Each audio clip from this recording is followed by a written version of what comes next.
Chapter 12 electricity हम लोग पढ़ रहे हैं। पार्ट 1 मैंने बना दिया है, डिस्क्रिप्शन बॉक्स और आई बटन में इसका लिंक मिल जाएगा। अभी हम पढ़ेंगे पार्ट 2। उससे पहले थोड़ा रिकेप कर लेते हैं जल्दी से, ज़्यादा टाइम नहीं लेंगे। इलेक्ट्रिसिटी की पढ़े थे पार्ट 1 में। इट इज़ ए प्रेजेंस और फ्लो ऑफ चार्ज। ओके, इसका फॉर्मूला था I equal to Q by T. था ना, याद है ना आप सबको? सर्किट डायग्राम था बल्ब का, वो रेजिस्टेंस, वोल्टमीटर, एमीटर, ये सब का था। पार्ट 1 देख लीजिए डिस्क्रिप्शन में। इलेक्ट्रिक पोटेंशियल डिफरेंस पढ़े थे, अच्छे से जानना तो पार्ट 1 में मैंने बताया। इसका फॉर्मूला है V equal to W by Q. Charge भी हम लोग ने पढ़ा था। इसको हम रिप्रेजेंट करते हैं Q से, याद है ना? Q से करते हैं। और कम से कम 7 पॉइंट मैंने इसके बारे में अच्छे से बताया। ओम्स लॉ भी पढ़े थे हम लोग ने। ओम्स लॉ क्या है? Directly proportional potential difference, directly proportional to electric current. Okay, पढ़ा था ना, याद है ना? वही, इसको डायरेक्टली प्रोपोर्शनल को हटाना है तो V equal to I R. याद है क्या पढ़े थे? फिर इलेक्ट्रिक 2 टाइप है, स्टैटिक इलेक्ट्रिसिटी और करंट इलेक्ट्रिसिटी। नाम से ही पता चल रहा है, रुका हुआ, मूव करता हुआ। एग्जाम्पल के साथ पार्ट 1 में पढ़ाया था। डिस्क्रिप्शन बॉक्स और आई बटन में मिल जाएगा लिंक। अब आते हैं पार्ट 2 पढ़ेंगे अभी से, न्यू टॉपिक। अब जल्दी से पढ़ लेते हैं। इस पार्ट में हम क्या क्या पढ़ेंगे? एमीटर पढ़ेंगे, एमीटर। फिर पढ़ेंगे वोल्ट मीटर, सेम है, सिर्फ AV लिखना है। वोल्ट मीटर में हम वोल्ट भी पढ़ेंगे, ऐसा यूनिट है, पता है ना। फिर रेजिस्टेंस पढ़ेंगे, फिर उसके बाद रियोस्टेंट उसी के साथ आता है, आराम से नेक्स्ट पेज में पढ़ेंगे। फिर पढ़ेंगे, क्या पढ़ेंगे? रेजिस्टिविटी। उससे पहले रेजिस्टेंस में 3 डिपेंड फैक्टर्स भी पढ़ लेंगे। फिर आता है रेजिस्टिविटी। रेजिस्टिविटी में हम 6 पॉइंट पढ़ेंगे, इम्पॉर्टेंट है सब। एक ना एक पॉइंट तो आएगा ही CBSE बोर्ड में, तो ये क्लियर कर लेंगे। चलते हैं नेक्स्ट पेज में। उससे पहले प्लीज़ चैनल को सब्सक्राइब कर लीजिए और hit press the bell icon for more informative videos. Main concept आ गया है, एमीटर क्या होता है। ठीक है, इसका पहले हम सिंबल जान लेते हैं, किससे वो रिप्रेजेंट होता है। सर्किट डायग्राम, सॉरी, इससे ये रिप्रेजेंट होता है। ठीक है, एमीटर बताया था मैंने। फिर है पहला पॉइंट, हम सीखते हैं, इट हैज़ लो रेजिस्टेंस। लो मतलब क्या? कम। रेजिस्टेंस मतलब हम अच्छे से पढ़ेंगे, तब तक के लिए बता देता हूँ। रेजिस्टेंस मतलब अपोज करता है, फ्लो ऑफ करंट को अपोज करता है रेजिस्टेंस। ठीक है। सेकेंड पॉइंट है, it always connected to series. Always connected to series. अब आएगा आपके दिमाग में doubt, what is series? Series का देखिए कैसा होता है। सीरीज मतलब ऐसा ऐसा लाइन में। सीरीज एक होता है और एक पैरेलल होता है। पैरेलल कनेक्शन मतलब ऐसा ऐसा ऐसा, इसको बोलते हैं पैरेलल कनेक्शन। और अब ये क्या पूछा, क्या स्टेटमेंट है? It always connected to series. तो डायग्राम से अच्छे से समझा देता हूँ।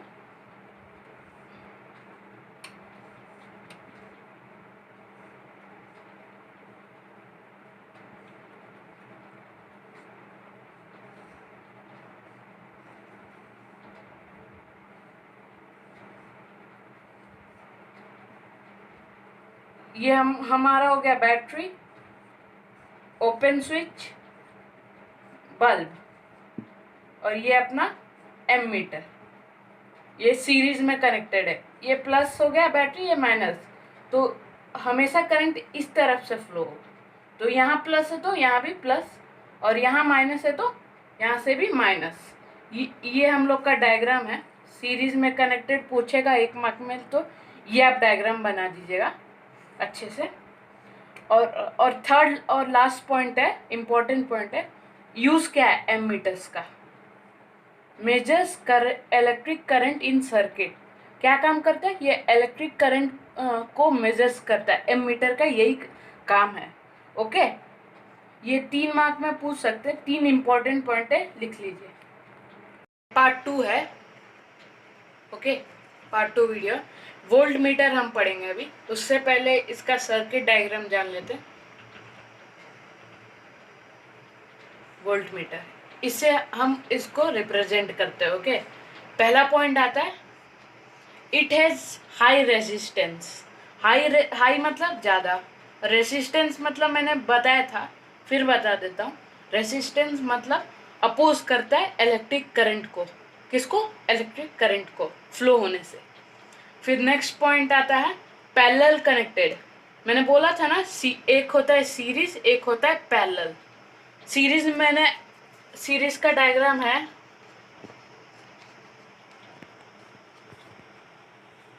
सीरीज का डायग्राम ये है और पैरेलल का डायग्राम ये है।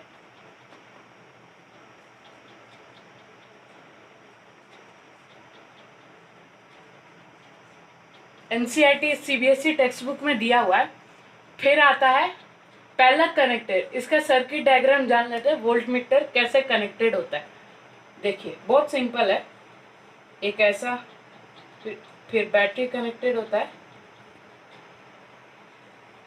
ओपन स्विच होता है, फिर आता है बल्ब, फिर कनेक्टेड। और अब क्या बोला है, पैरेलल। क्या, पैरेलल। ऐसे करके यहाँ लिखते हैं हम वोल्ट मीटर, और यहाँ कनेक्टेड। प्लस माइनस बैटरी, मैंने बोला था जिस तरफ प्लस है उसी तरफ जाएगा, तो प्लस इधर है तो इधर प्लस होगा, माइनस इधर है तो माइनस इधर होगा। ये हो गया हम लोग का पैरेलल, हो गया ना, ये लाइन और ये लाइन और ये लाइन और ये लाइन। देखिए ऐसा पैरेलल, ये सीरीज, ध्यान में रखिए, ठीक है। सेकेंड पॉइंट भी कंप्लीटेड। थर्ड पॉइंट आता है current always flow from high power to low power. Easy concept है, प्लस में हाई है तो हाई इस तरफ से जाएगा, और माइनस हाई है तो यहाँ से जाएगा। हो गया। मेजर्स, मेन है ये statement, measures potential difference. Voltmeter किसके काम में आता है, ये मेजर्स करता है पोटेंशियल डिफरेंस, और पोटेंशियल डिफरेंस को हम रिप्रेजेंट करते हैं कैपिटल वी से। और पोटेंशियल डिफरेंस का फॉर्मूला है V equal to W/Q। Numericals मैंने पार्ट 1 में करवाए हैं, इसके भी पार्ट 1 डिस्क्रिप्शन बॉक्स में और आई बटन में मिल जाएगा। उससे पहले चैनल को जो सब्सक्राइब नहीं किए हैं कर दीजिए, और कोई डाउट है तो कमेंट सेक्शन में लिखिए। पढ़ाना भूल गया था, 1 वोल्ट क्या होता है। When 1 joule work is done in carrying 1 coulomb charge, then potential difference is called 1 volt। ये हुआ डेफिनेशन। अब इजी वे में समझा देता हूँ। 1 जॉल क्या, किसका ऐसा यूनिट है, वर्क डन का ऐसा यूनिट जॉल है। जब 1 जो वर्क डन होगा कैरिंग 1 कॉलम, कॉलम किसका है, चार्ज का, ठीक है, charge, then potential difference is called 1 volt. क्या बोलते हैं, पोटेंशियल डिफरेंस को किससे represent, equal to V is called 1 volt. समझ गए, इजी वे में ये याद रखिए, बस इतना बड़ा नहीं, ये याद रखिए। इसी के साथ ये हो गया। अब पढ़ेंगे रेसिस्टेंस, एक मिनट, अब पढ़ेंगे resistance. It is the property of conductor to resist the flow of charge. Easy way में समझाता हूँ। प्रॉपर्टी मतलब क्या, हिंदी में गुण, ओके, गुण को बोलते हैं। ऑफ कंडक्टर मतलब क्या, कंडक्टर हो गया मेटल्स और वायर्स। टू रेसिस्ट मतलब क्या, अपोज करते हैं द फ्लो ऑफ चार्ज। इसका मतलब ये है कि ऐसी गुण या प्रॉपर्टी जो कंडक्टर को जाने नहीं देती है, फ्लो ऑफ चार्ज अपोज करती है, रोकती है। इसी के साथ आप समझ गए होंगे रेसिस्टेंस क्या होता है। इसको कैपिटल R से भी रिप्रेजेंट करते हैं। यहाँ इसका न्यूमेरिकल्स हम पढ़ेंगे, तब तक इसके फॉर्मूले देख लेते हैं। फॉर्मूला क्या होता है? V equal to I R, capital I. ये किसका फॉर्मूला है? इसका, हाँ correct, Ohm's law.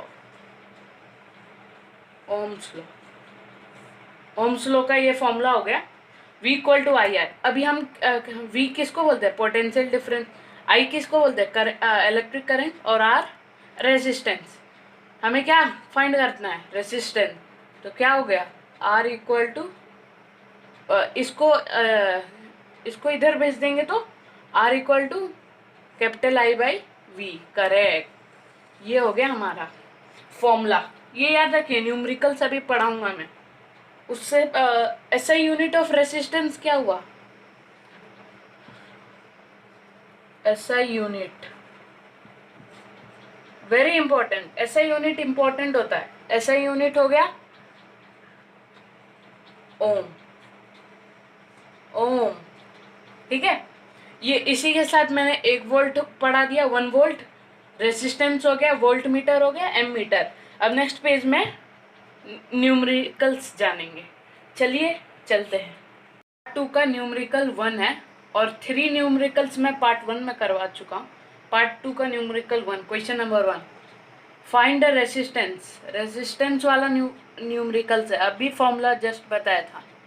Okay, formula लिख लेता हूँ, आपके लिए इजी होगा। R equal to capital I by V, ये आपके फॉर्मूला है। 5 सेकेंड्स वेट करता हूँ, इजी क्वेश्चन है, आप जल्दी सॉल्यूशन इसके फाइंड कर दोगे।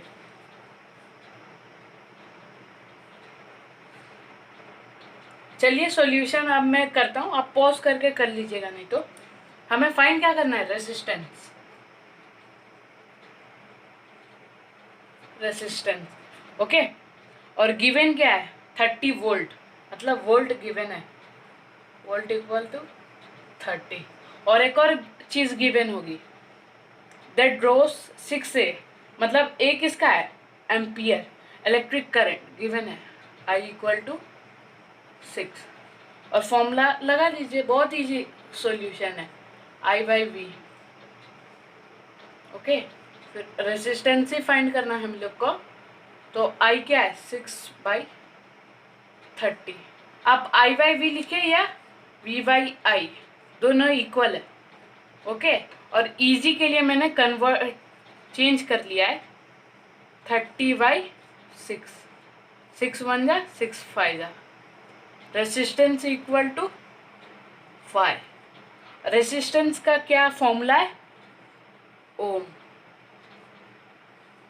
इसी के साथ हमारा सॉल्यूशन हो गया। I बाई V लिखे या V बाई I, दोनों इक्वल।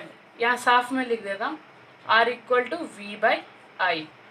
ये फॉर्मूला लगाए क्योंकि कैंसल आउट इजी होगा हमारे लिए। इसी के साथ ये सॉल्यूशन हो गया।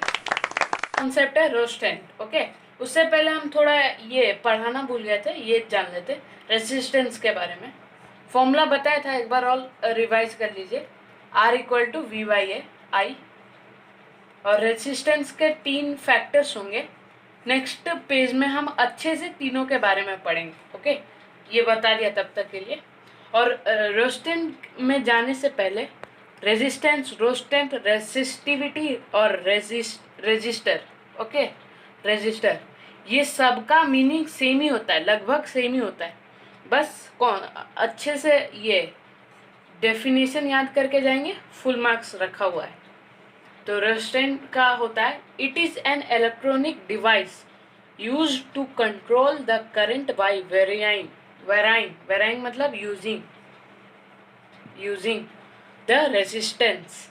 ओके, ये इसका भी सेम ही काम है, कंट्रोल करता है फ्लो ऑफ चार्ज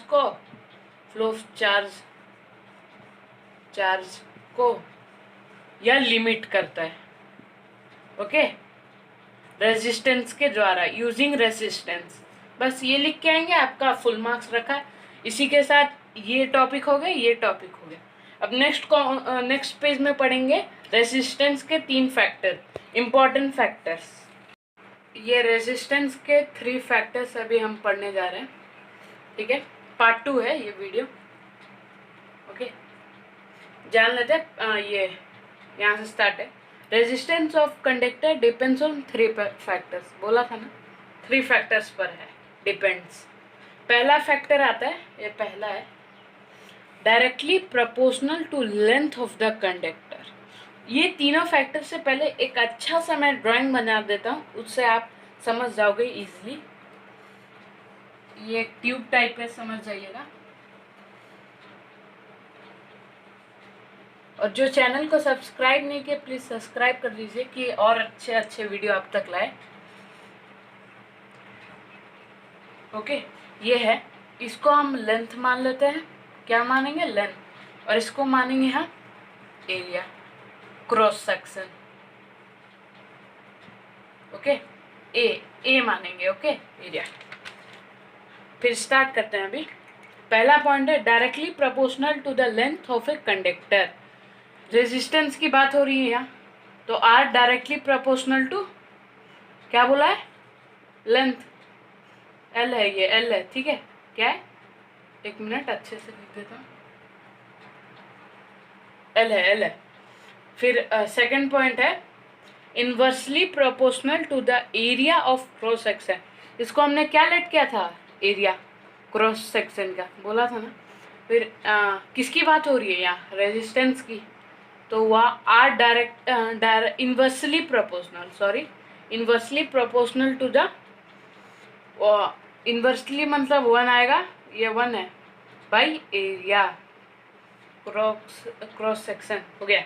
इसके साथ हमने ये पढ़ लिया थे, 2 फैक्टर्स पढ़ लिए। अब थर्ड और इम्पॉर्टेंट फैक्टर है नेचर ऑफ मटेरियल्स। ये थर्ड और लास्ट फैक्टर है, थर्ड है ये। इसका ड्राइंग फिर से बना देता हूँ यहाँ पर। ये एक ट्यूब टाइप है, स्ट्रेट ट्यूब है। ओके,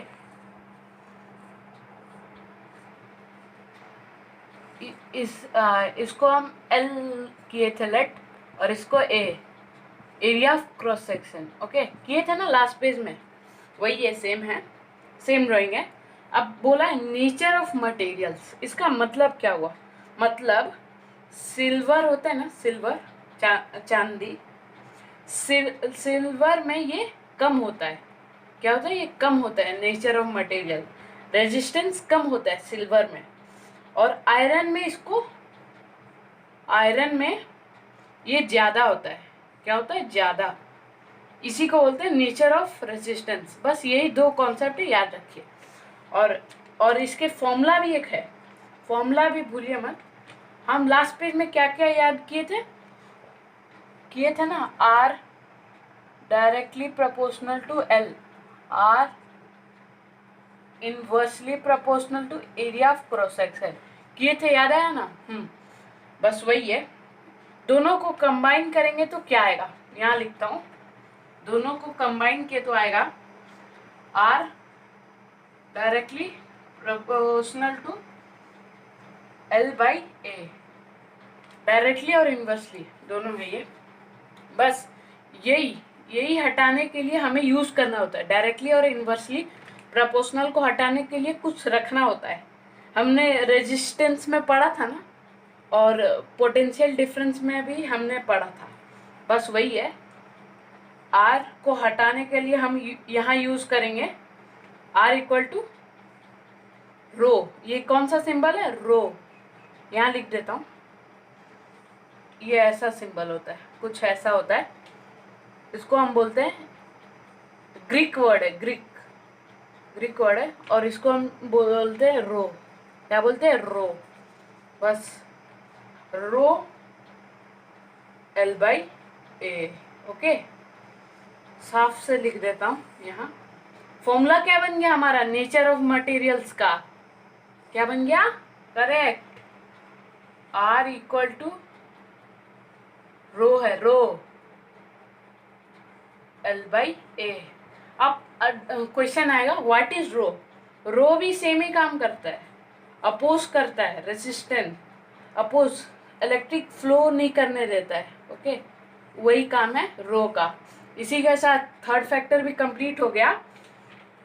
पार्ट 2 का लास्ट और इम्पोर्टेंट कॉन्सेप्ट है रेसिस्टिविटी, टॉपिक या कॉन्सेप्ट। ठीक है, चलिए पढ़ते हैं। मैंने बताया था रेजिस्टेंस, रियोस्टेंट, रेजिस्टर, रेसिस्टिविटी, ये सब होता है ना, सबका सेम मीनिंग होता है, बस ये भी है, ये ट्रिक है, समझ लीजिए।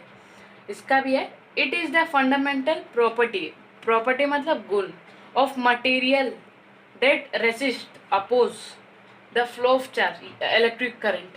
ये भी इलेक्ट्रिक करंट को ये अपोज करता है, रोकता है। रेसिस्टिविटी का काम ये है, अपोज करता है इलेक्ट्रिक करंट को। ओके, इसी के साथ रेसिस्टिविटी हो गया। अब नेक्स्ट पेज में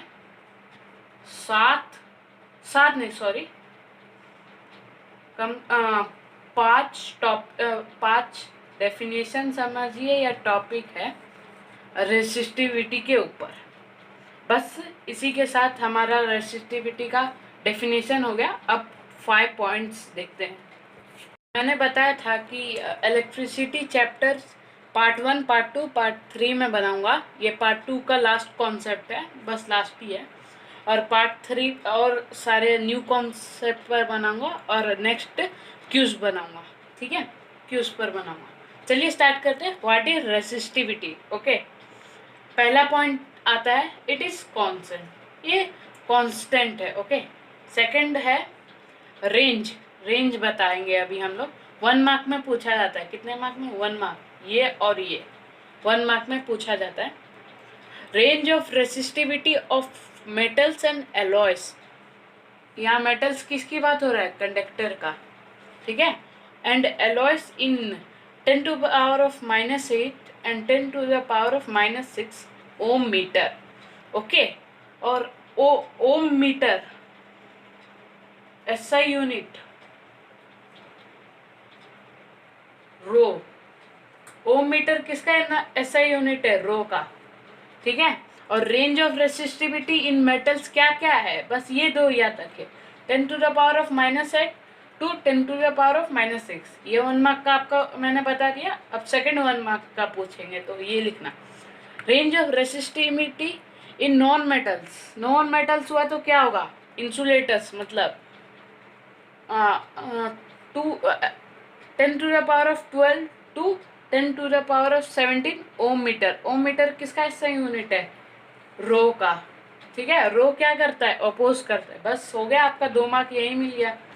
फिर नेक्स्ट कॉन्सेप्ट है एलॉयस। नेक्स्ट कॉन्सेप्ट नहीं है, उसके अंदर पॉइंट है। ठीक है, alloys used in electrical heating. Electrical heating, इधर डिवाइस आया मतलब हीटर, आपके घर में होगा heater. As their resistivity is high, resistivity high होता है, हाई है ना रेसिस्टिविटी, हाँ। And they do not burn easily, high होने के कारण भी वो बर्न इजली, जल नहीं सकते। हीटर देखते हो ना कितना हीट देता है, पर वो जलता तो है नहीं। इसी के साथ रेसिस्टिविटी हो गया। और प्लीज़ मेरे चैनल को सब्सक्राइब कर दीजिए कि और अच्छे वीडियो बनाओ, और पसंद आए तो लाइक कीजिए, अपने दोस्तों के साथ शेयर कीजिए कि उनको भी हेल्पफुल हो। और कोई डाउट हुआ तो कमेंट सेक्शन में लिख दीजिए। Thank you for watching my video.